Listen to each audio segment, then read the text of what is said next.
अस्सलाम वालेकुम व्यूवर्स, कैसे हैं आप सब। उम्मीद करता हूं सब बाखैर आफियत होंगे। व्यूवर्स, आज बहुत अहम टॉपिक पर बात करेंगे क्योंकि ये दवाई हर घर में, ख्वाह वो हमारे जैसे अंडर डेवलपमेंट कंट्रीज़ हैं या डेवलप कंट्रीज़ हैं, ये घर में खाने की चीज़ की तरह पड़ी होती है। और जब भी कोई वैसी तकलीफ़ होती है फ़ौरन उठाकर बच्चों को भी खिलाना, बड़ों को भी खिलाना। जी हाँ व्यूवर्स, मैं नसेड्स की बात कर रहा हूँ। नसेड्स ऐसी अद्वियात होती हैं कि जो बुखार में, वरम में और आर्थराइटिस या जोड़ों पट्टों के दर्दों में इस्तेमाल होती है। यानी ये आप वीडियो में आपसे जब मैं ये बात कर रहा हूँ तो आपको फ़ौरन एहसास होगा कि हाँ यार, ये तो हमारे घर में भी पड़ी हुई है और जब भी कोई ऐसा मसला होता है हम उठा के खा लेते हैं।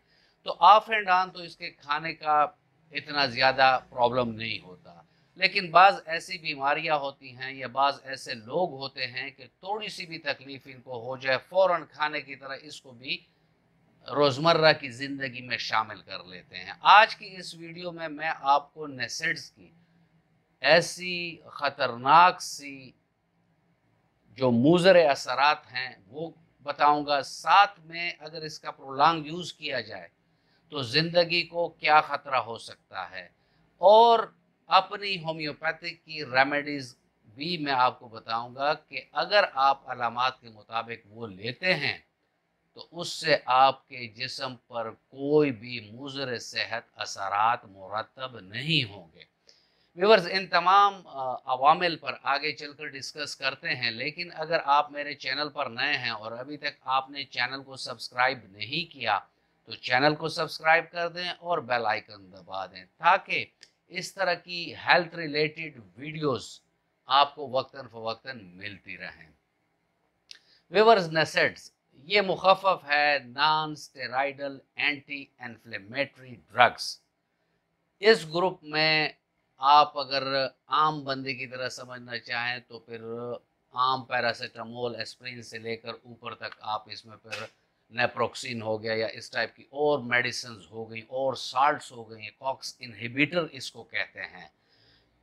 तो ये मेडिसिन इसमें आती हैं। इससे लोग इसको जो इस्तेमाल करते हैं वो वरम के लिए कि किसी जिस्म के हिस्से में वरम आ गया है, दर्द आ गया है, बुखार हो गया है, तो इन अवामिल में लोग इसको बहुत बेतहाशा इस्तेमाल करते हैं।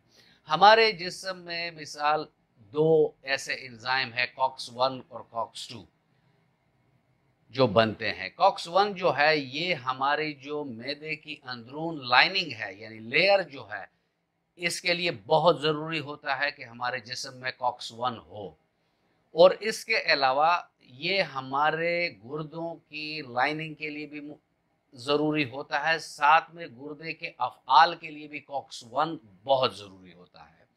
कॉक्स 2 जो है वो उस वक्त पैदा होता है कि अगर हमें कोई चोट लग जाए, इंजरी हो जाए, बुखार ज़्यादा हो जाए तो कॉक्स 2 बॉडी में पैदा हो जाता है। नसेड्स में बाज़ तो सेलेक्टिव नसेड्स होते हैं कि जो सिर्फ कॉक्स 2 के खिलाफ ही काम करते हैं, लेकिन अक्सरियत जो होती है वो नॉन सेलेक्टिव होती है। जो कॉक्स 1 जो हमारे लिए बहुत मुफीद है उसको भी ख़त्म करता है और साथ में कॉक्स 2 जो है उसको भी ख़त्म करता है।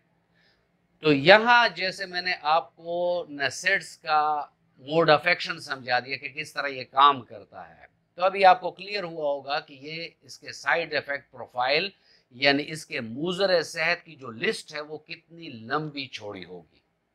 क्योंकि अगर ये कॉक्स 1 को अल्टर करता है, उसको ख़त्म करता है, तो हमारे दो मेन आर्गन जैसे मैदा हो गया और ये लाइनिंग मैदे से नीचे भी है, या गुर्दे हो गए, ये दोनों ही अफेक्ट हो जाएं तो हमारा क्या हाल होगा। तो अभी चलते हैं और देखते हैं कि इसके बद असरात या साइड इफ़ेक्ट्स या मुज़र असरात क्या क्या हैं। सबसे पहला जो असर इसका होता है, क्योंकि मुंह के ज़रिए डायरेक्टली मैदे में जाता है, जहां ये कॉक्स 1 को डिस्टर्ब करके उस लाइनिंग को ख़राब करता है, जिसकी वजह से हमें मैदे में तबखीर होती है, तेज़ाबियत होती है, हमें गैस बनने की शिकायत होती है, हमारे भूख में फ़र्क आ जाता है यानी भूख ख़त्म हो जाती है।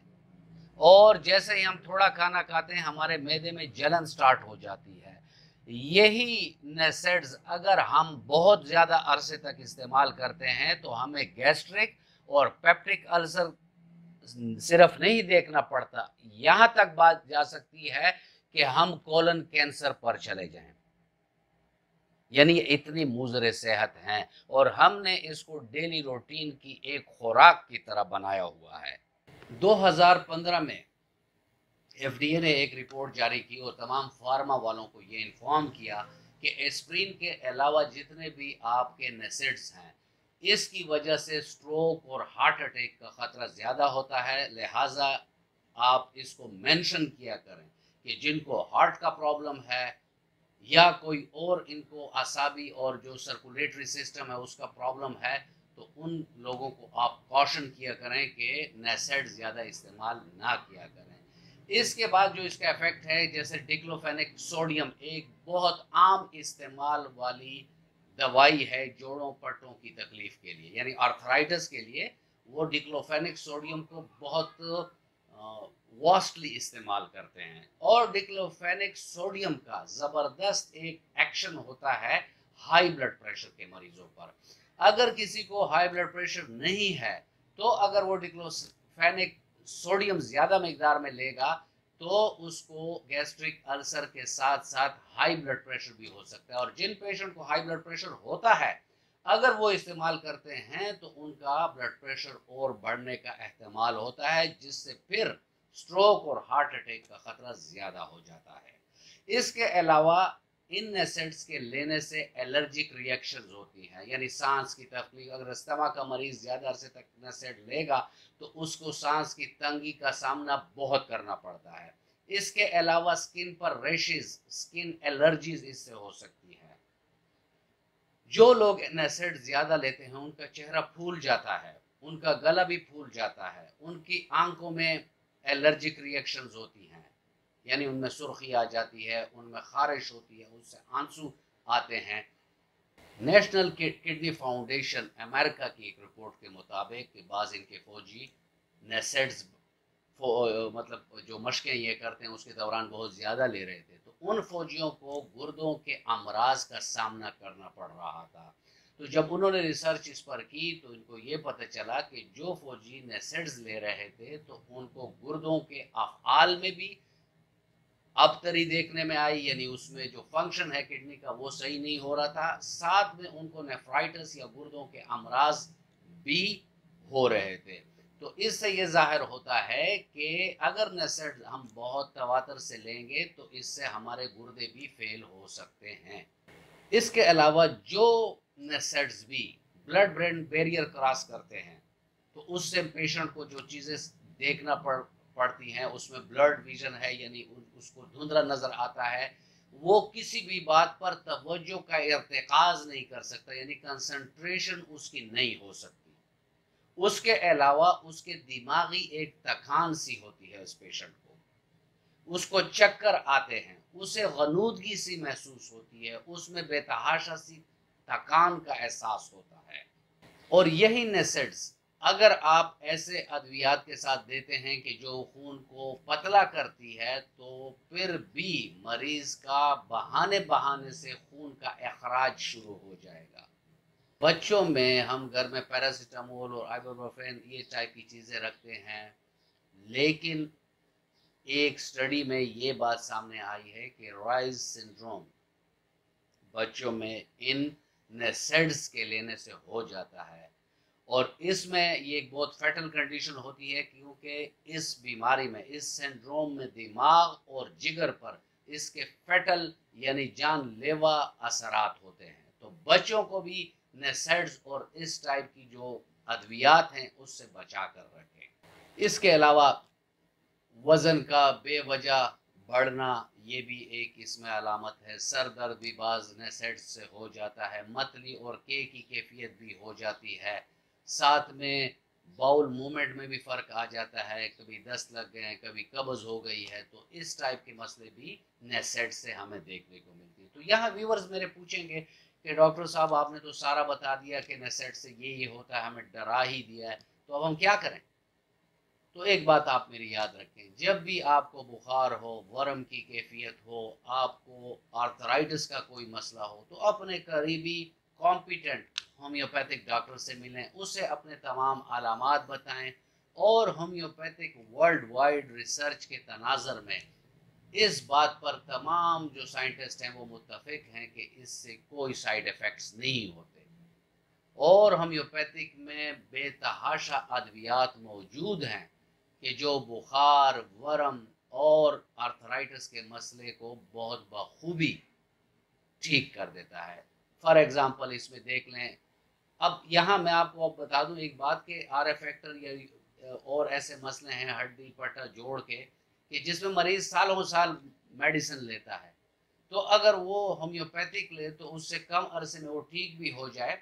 मेरे अपने क्लिनिकल एक्सपीरियंसेस में आर एफ फैक्टर के पेशेंट ठीक हुए हैं और उसमें मैंने स्टार्ट मियाज़म से लिया है, उनका मियाज़म चेक किया है कि वो किस मियाज़म में पढ़ते हैं, अगर सूरा में पढ़ते हैं, सिफिलिस में पढ़ते हैं, साइकोसिस में पढ़ते हैं, कैंसर मियाज़म में है, टीबी मियाज़म में है, किस मियाज़म में वो पढ़ते हैं।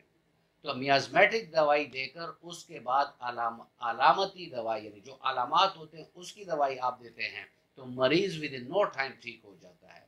या मैं सिर्फ एग्जांपल के तौर पर आपको चंद अद्वियात के नाम बताऊंगा कि जो हमारे बुखार, वर्म और आर्थराइटिस में बहुत ज़्यादा यूज़ होते हैं, तो उसमें एकोनाइट है, बेलाडोना है, लेडम है, रोस्टॉक्स है, रूटा है, ब्रायोनिया है, डलकामारा है, इसके अलावा पल्सटीला है, सेम्सिफ्यूगा है, आर्सेनिक एल्बम है, यूपटेरियम पर्फ है, पेप्टिशिया है, जेलसेमियम है, एपसमेल है, कैलकेरिया फॉस है, कैलकेरिया फ्लोर है।